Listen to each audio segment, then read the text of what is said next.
In this video, I'm going to help you influence your insulin resistance to such a level that it's hardly there.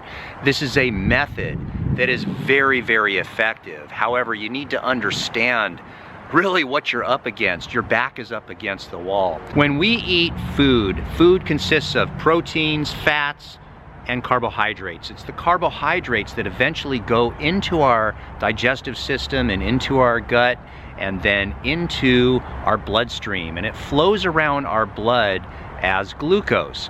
Well, if the glucose goes too high, then our body has an organ called the pancreas, and the pancreas has cells in it, and they secrete insulin.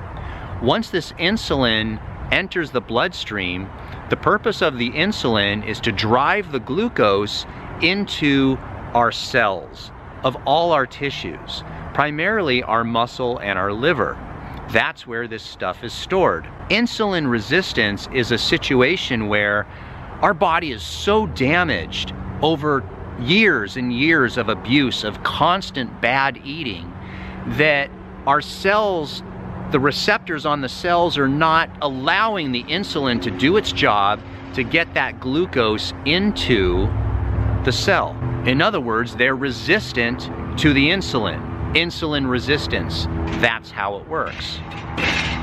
So as you can see, this presents a problem, because as you start to eat food and then your blood sugar rises, your pancreas is producing the insulin, but the blood sugar never goes down in the bloodstream, because no matter how much insulin your body produces, you're insulin resistant. So your blood sugar goes up despite the fact that your pancreas is working harder.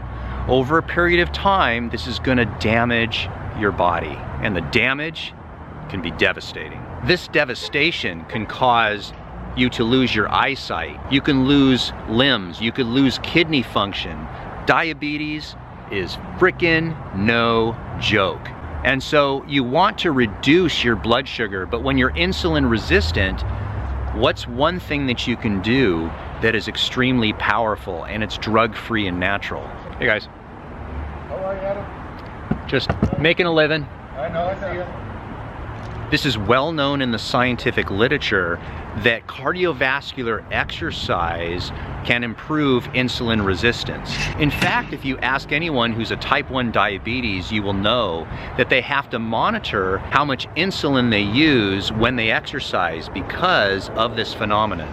And the phenomenon, in simple terms, is, hold on one second, the FedEx guy is making a ton of noise. I want you to hear this.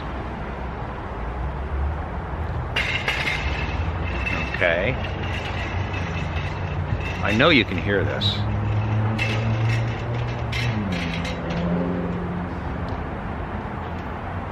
All right, in simple terms, cardiovascular exercise will make your muscles hungry for sugar. In other words, when you start using the glycogen that's stored in the muscles and liver, and you start using the internal glucose of the muscle cell, those muscle cells then become more adaptable and less resistant to the insulin.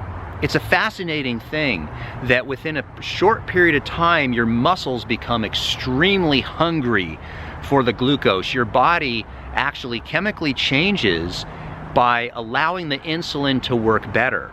This is often described as the window of opportunity for endurance athletes, particularly after exercise. So within an hour after exercise, your body can actually absorb more glucose into the cell than any other time during the day. And so for someone with insulin resistance, you can actually use this phenomenon to your advantage. So by doing cardiovascular exercise, and I have tons of videos on this on my channel. Okay, we're gonna watch the FedEx guy here.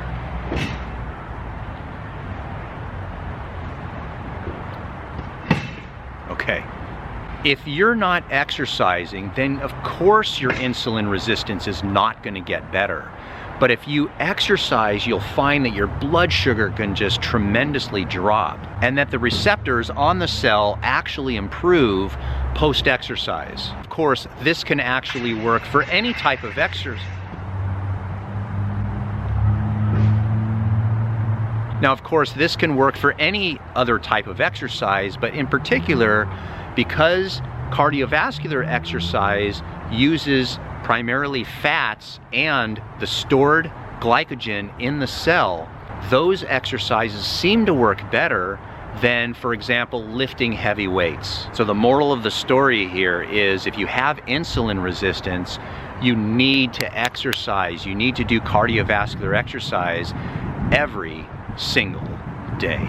Everyone knows that magnesium might help with blood pressure as well as other functions of the body. Now, the RDA of magnesium is 400 milligrams per day. That equates to 8 avocados, 5 ounces of cashews, 12 bananas, or 3 cups of spinach. Now, if you eat that, that's great. But of course, I'm going to say take a magnesium supplement because a magnesium supplement company is sponsoring the video. But you do you. Take whatever floats your boat. I like Magnesium Breakthrough because it has 7 different types of magnesium. It helps me sleep, it helps my blood pressure, and it helps me maintain a healthy cardiovascular system. I will put a link down below for the Magnesium Breakthrough that I take. That will be down in the description. I'll also pin it in the comments. If you want to hit the link, you can see if it's a product that you would like to pursue.